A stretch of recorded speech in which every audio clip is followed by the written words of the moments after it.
Well, it's day 3 of the trade period. Another day at the trade desk. I'm Ayrton Woolley, joined by Sam McClure again. Sam, good to see you. Plenty happening. Adam Treloar again on the menu. We're going to go straight into something from James Gallagher, the St Kilda list manager. Then I want to get your take. Okay. Here he is on Adam Treloar. Look, he's a terrific player, but everyone is subject to the list sizes and cap space and draft capital and those sort of things. So the discussion there has raced a long way ahead of any discussion we've had with Adam's management, which hasn't progressed really at all. So I think that's unlikely, extremely unlikely that anything will happen there. There's no point in pursuing that and leading anyone on or giving anyone any sort of false hope or anything like that. Sam. I didn't hear anything other than we're still interested, really. There's a lot of posturing at this time of year, I know that. It's all posturing. The speculation has raced a long way ahead of where they're at. Well, I don't think it has, to be honest. They're clearly an interested party in Adam Treloar. I think the Saints have proven it over the last 18 months that they're willing to be decisive, they're willing to be cutthroat, and they will make the decisions that are best for their team going forward in the short term, medium term, and long term. We saw what they did at the trade table last year, and I think they're going to get aggressive again. Let's keep in mind that 3 months ago, this is the same footy club that was telling people, we're probably not interested in Brad Crouch, not sure we can fit him in. I saw him in a St Kilda jumper yesterday, so anything can happen at this time of the year. But the Adam Treloar situation, it's an odd one, isn't it, Ed? Because it continues to grow legs, and yet no one really wants to talk. You heard Ned Guy, the list manager, a couple of days, interestingly admit that a deal had been struck with his management not to play this out publicly. Well, I think it's playing out publicly. Very convenient for Collingwood for it not to play out publicly the way they were getting smashed. So your belief, just one more on this before we leave St Kilda. He said extremely unlikely. Your belief, and you wrote about this, hasn't been shaken by these comments today in terms of St Kilda's interest in Adam Treloar. No, not at all. Every day that goes by means that a team like St Kilda, I think, holds a little bit more leverage. Remember, this guy's on a lot of money, and that's part of the reason why the Pies are interested in seeing what else is around and what kind of value they can get for him. I'm sure the Western Bulldogs will be interested if they lose Josh Dunkley. I'm sure the Bombers will be interested as well. Carlton have a bit of salary cap room, and that we know that they want another midfielder. We know they've already spoken to Clayton Oliver. So there's lots of teams that, as we get closer to the deadline day, next Thursday or next Thursday evening, that could make a late play for Adam Treloar. I said earlier in the trade negotiations piece, I don't think he'll be at the Gold Coast, and I don't think he'll be at Collingwood. The Western Bulldogs, one we've spoken about for the last few days. I definitely think there will be some interest there late, but they are keeping their powder dry for the moment, just digesting, I guess, the Josh Dunkley situation. There has been a softening in their stance, I guess, in their language in the past 24 hours about potentially trading him to Essendon. Another club I want to bring in potentially on Adam Treloar is Hawthorn. They've got the cap space. Yep. We know that Alistair Clarkson likes to rebuild on the run as well. He doesn't want to go the full rebuild and go to the draft for several years. He wants to be able to rebuild this team while still contending. He believes they've had a tough year in the hub. Yeah. Do we think it's a realistic proposition? They've got the cap space. No Isaac Smith, no Ben Stratton, no James Frawley, who'd all be on decent money. Yep. Creating a bit of room maybe for Adam Treloar. Look, I think he'd look great next to Tom Mitchell and Jaeger O'Meara, but he's 28. And Graham Wright, their head of football, and I think Alistair Clarkson as well, have both been on the record as saying that it's been a while since they've gone back to the draft. So are they really going to trade away a draft pick in order to get a 28-year-old? There's no doubt he'd be a very good player for the next 3 years at that footy club, but what does it do to them medium term? What does it do to them long term? When you're talking about a club as a sell, well, imagine sitting down with Alistair Clarkson and having him as the main sales piece. We know that's why Tom Mitchell went there. We know that's why Jaeger O'Meara went there. We know that's why the likes of James Frawley went there. They attract people because of their recent success and because of Alistair Clarkson. Hasn't really been spoken about too much yet because we're still, I guess, learning if Adam Treloar finds a place that he will agree to move to.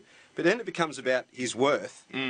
I believe at the moment, with Collingwood trying to offload him, it's probably a pick in the late teens, and this is for a guy that cost them 2 first-round draft picks. Yeah. What is it going to be for Adam Treloar with this money situation? I just can't see them doing that. I know that they've already weakened their hand, a little bit like North Melbourne did with Ben Brown, by sort of putting on the table that they are trying to offload him. And maybe the same with Jaden Stevenson, but I don't think they'll lose or they'll let Jaden Stevenson go for anything later than pick 10. That's just a personal opinion. I just can't see them letting Adam Treloar go, despite the money that he's on, and yes, they won't get full value for him because of their stance, but it's a pick in the late teens. I mean, you're basically saying, Ayrton, that Adam Sard is a better player than Adam Treloar. Now, Adam Sard has been a very consistent player. He might even be Essendon's third best player right now, maybe even their second best. But I'm not sure you could say that Adam Sard as a half-back flanker, worth maybe pick 8, pick 9, pick 10, is worth more than Adam Treloar, even with the slight age difference. Yeah, well, I certainly don't disagree in terms of, I guess, his worth versus someone like Adam Sard. But with Adam Treloar, I guess there is that peripheral stuff with his wife and a young child moving to Queensland, which Collingwood, I know, have been pushing, but also the fact that his salary is so great and he's still got 5 years remaining on that deal. Certainly interesting one to play out. But the Dogs, they do have some decisions to make. They've got pick 14 in this year's draft. They've already said today that they're willing to offload that pick as they try to get Jamarra Ugle-Hagan in the door earlier, so they don't want to, I guess, burn a pick they don't have to. Yep.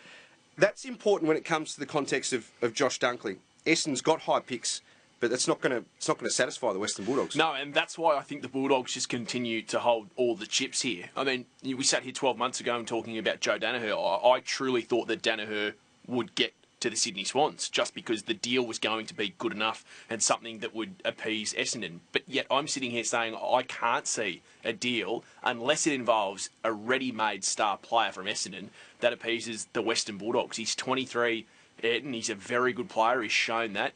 He finished second in the best and fairest not long ago, just behind Marcus Bontempelli, 15 Brownlow votes in that same year. He's a very good player. He's got 2 years left on his deal. This is not like the situation of Lachie Neale, though, who was a 2-time best and fairest in the last 3 seasons, and Brisbane had already got to him, and he was on half the money that Nat Fyfe was on.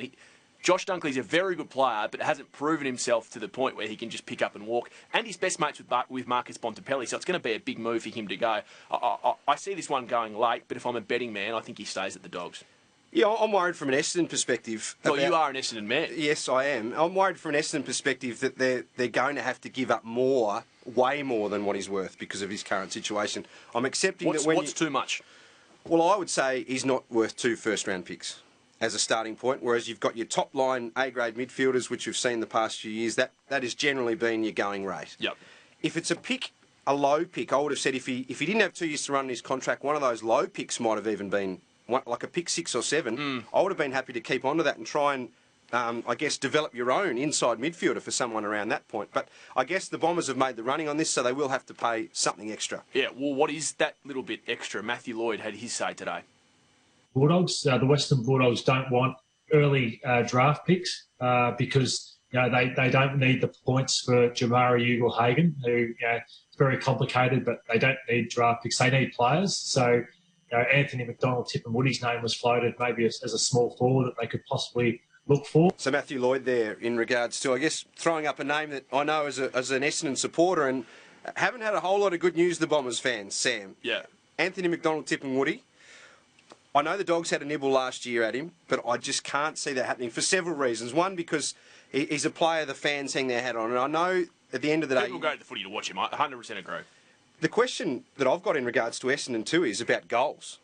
Yeah. Because at the moment, you're probably losing Orazio Fantasia. Mm-hmm. You've lost Joe Daniher. Jake Stringer's coming off a pretty average year. Where are the goals going to come from? And I know he's not a key forward, but he's pretty focal to that forward setup. Yeah, I'm with you. I mean, the funny thing is I'm sort of arguing against our own points here, but Daniher and Fantasia really haven't played in the last 3 years. I know that it was it 3 years ago, maybe 2017, that Fantasia kicked 39 goals. It's been a long time since Joe Daniher was All-Australian full forward and won their best and fairest, and yet they've managed to at least stay competitive with that sort of forward line. But I agree with you. To lose another, I think, would really hurt them, and you're sort of robbing Peter to pay Paul a little bit if you're getting more goal-scoring ability out, and yet you're getting someone in like a Dunkley who's hoping to feed it in there, but who are you going to kick to is the big question. I'm not sure, and we'll talk about the Jeremy Cameron situation in a minute, which is different. I'm just not sure Essendon have what it takes at the moment, picks-wise or players-wise, to appease the Western Bulldogs. Having said that, the good clubs will always say, or the club recruiters out will always say that the good managers won't declare that their player wants to trade until they know they can get the deal done. Liam Pickering is one of those. He's been around for a long time. So clearly he has some strong indication that he knows what it will take to get this deal done. I have heard that view, and I agree totally with what you're saying. He would know. He's had a number of high-profile players, I guess, move clubs over time. But the question I've got now is, was that a ploy to get the Western Bulldogs to act in terms of put pressure on the Bulldogs to come to the trade table? Because I guess what we'd been hearing as well was the fact that Dunkley needed to declare his intentions for the Dogs to even consider sitting down with Essendon. But anyway, that one will play out. You mentioned Jeremy Cameron. Really interested in this one as well, because Geelong has said they don't want to give up any of their young talent. Stephen Wells, who you spoke to yesterday, Jordan Clark, Sava Radigalea, Brandon Parfitt. They don't want to trade any of those guys. Been really strong on that. They've got high picks, but the Giants don't want them either. Well, they don't. And you know, to go back to a point that was made earlier in the year, the Giants have had 11 top-line draft picks, top 20 draft picks since 2015. Now, you think about where GWS have been since 2015, and they've arguably been the most consistent finals performer of that time, and yet they continue to get these high draft picks in because of the likes of the players that leave, because of the Caleb Marchbanks, because of the Dylan Shields. These guys that walk out and their first-round draft picks come the other way. Then what happens? Well, you end up picking up people like Caldwell at pick 11. For 2 years, he can't really get in the team, and then he wants to go because the Victorian club's offering much more money. So why on earth, if you're a GWS person, would you take 2 first-round draft picks for Jeremy Cameron, a proven star, when it's just, even if they nail both those picks with really good players, they might want to leave in 2 years. So until the rules change and you make top draft picks stay for an extra couple of years, which I don't think is going to happen anytime soon, certainly if you speak to the AFL Players Association, this deal becomes absolutely fascinating. You've got Geelong saying we don't want to give up players, and you've got the Giants saying, well, we've matched the deal so he can stay, and we don't really need picks. Yeah, fascinating to see how that unfolds next week. You suspect we'll be here next week on a Thursday, late on a Thursday, even still discussing. Just a couple of deals to get done would be good. A couple of trades would be fantastic. That's all we've got time for today. The trade desk done for another day. We'll see you again next week.